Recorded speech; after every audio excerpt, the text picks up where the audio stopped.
بسم اللہ الرحمن الرحیم ان الحمد للہ والصلاة والسلام علی من لا نبی بعدہ۔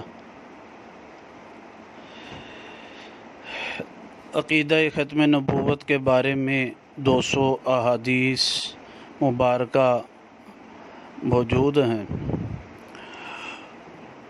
ان 200 احادیث میں سے 34ویں حدیث مبارکہ آج بیان کی جا رہی ہے۔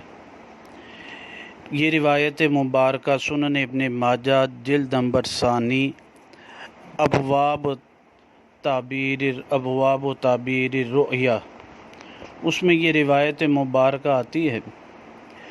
اس کی راوی حضرت ام کرز کعبیہ رضی اللہ تعالیٰ عنہ فرماتی ہیں، سمعت رسول اللہ صلی اللہ علیہ وسلم یقول ذہبت النبوہ وبقیت المبشرات، کہ نبوت چلی گئی، ختم ہو گئی، اور مبشرات باقی رہ گئیں۔ یہ حدیث مبارکہ